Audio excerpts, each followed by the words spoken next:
16. Obrigado por mais essa obra, a um tema tão difícil, que tantas pessoas têm certas dificuldades de expressar, de falar. Eu gostaria de perguntar para você, Wilson, como que a graça de Deus, então, nos ajuda em meio às nossas depressões, tristezas, enfim? Definir como a graça de Deus pode nos ajudar em meio às nossas depressões é tão difícil quanto tentar definir como é a depressão ou as depressões, não é?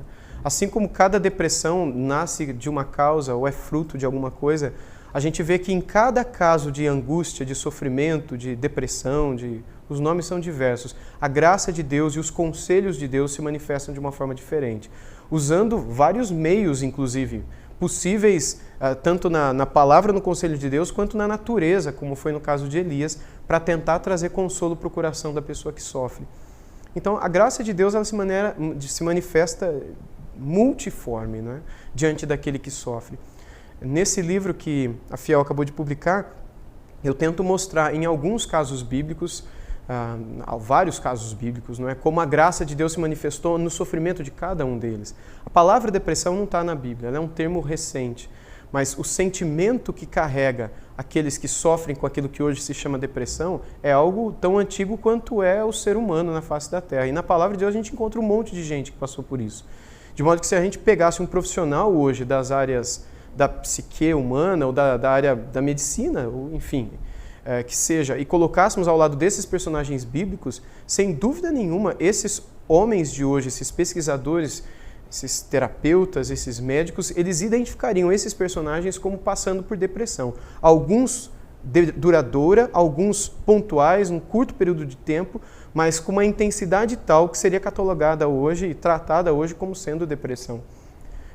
São vários casos e várias razões, e em cada uma delas a gente vê de modo diferente, mas uma que me marcou bastante foi o caso de Elias, o profeta Elias, que em um determinado momento venceu os profetas de Baal e viu a grande vitória ali de Deus sobre aquela mentira que Jezabel com Acabe trouxeram para Israel, todos os ídolos e todos os sacerdotes de Baal que eles trouxeram de Tiro e Sidom.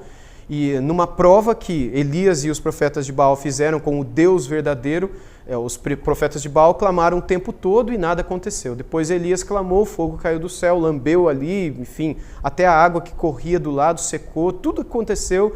Ele mandou que matassem os profetas de Baal, todos foram mortos, Acabe saiu correndo para contar para Jezabel, e eu imagino Elias feliz e eufórico porque toda a nação veria que o Deus da Bíblia, Yahvé, Yahweh, ele é o Deus verdadeiro e não Baal, e que talvez o próprio Acabe levaria isso para Jezabel e um avivamento aconteceria em Israel.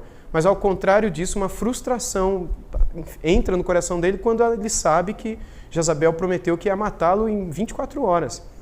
E ele que havia vivenciado uma grande vitória, ele foge, vai para um lugar deserto, uma espécie de caverna, e fica ali sem forças, e triste, abatido. Dali ele vai para o deserto, Deus o leva para o Monte Horebe, algumas vezes Deus fala com ele, nessas vezes Deus manda corvos, não é? Para sustentá-lo, trazendo alimento, trazendo água e deixando com que ele dormisse e descansasse, depois o alimentasse, para depois perguntar o que você está fazendo aqui. Essa maneira como Deus trata com ele. Depois lá na frente ele se coloca diante do Monte Horebe, o Monte de Deus, ou enfim, tem vários nomes desse monte, desse mesmo nome, e Deus passa numa tormenta, Deus passa no furacão, Deus passa nisso, Deus passa naquilo, mas Deus não está ali, segundo as palavras. E de repente, num cicio suave, Deus se revela a ele, ou seja, naquele som semelhante ao de um rastelo levando as folhas no chão de uma maneira suave, com o som da natureza, digamos assim. Deus acalma o coração de Elias e fala com Elias numa confrontação totalmente piedosa e amorosa. Eu creio que essa é uma maneira de nós percebermos como a graça se manifesta diante do nosso sofrimento, que o que a gente mais vê hoje é pessoas que estão sofrendo e recebem pessoas que chegam com os dois pés na porta, não é? E você está fazendo porque tem algum pecado escondido na tua vida. Qual que é esse pecado? Confessa, você precisa criar vergonha na cara. Ou é algum demônio que está na tua história. Ou outras coisas. Isso é frescura, deixa de ser bobo, deixa de ser besta. Por que você está sofrendo desse jeito? Você é crente, crente não sofre. Ou coisas desse tipo. E a gente não vê o Deus da Bíblia agindo assim com quem sofre. Em sua graça, a gente percebe ele preocupado com a alimentação de Elias, com que Elias experimentasse daquilo que na natureza estava à disposição para acalmar o coração dele. Deus fala com amor com ele. Deus sabia tudo que estava acontecendo com ele, mas Deus quer que ele fale. Esse modo de Deus tratar, eu creio que é o mesmo que Deus hoje quer também nos tratar, tentando trazer o nosso coração e a nossa mente, não é, para a paz, para a calma, para a luz, para a ciência de quem Ele é e de como a situação vai terminar e de como a gente pode ser transformado no meio desse vale da sombra da morte, certos de que a vara e o cajado dele estão conosco e a gente não tem o que temer. Eu creio que isso é um ensino para nós, de como a graça se manifesta, e é um ensino também para aqueles que aconselham como eles devem abordar aqueles que estão sofrendo. Aqueles que aconselham não só pastores ou conselheiros bíblicos, mas todos os cristãos, que de algum modo verão alguém em sofrimento e devem aprender como é que devem tratar com aquele sofrimento, como é que devem abordar aquela situação.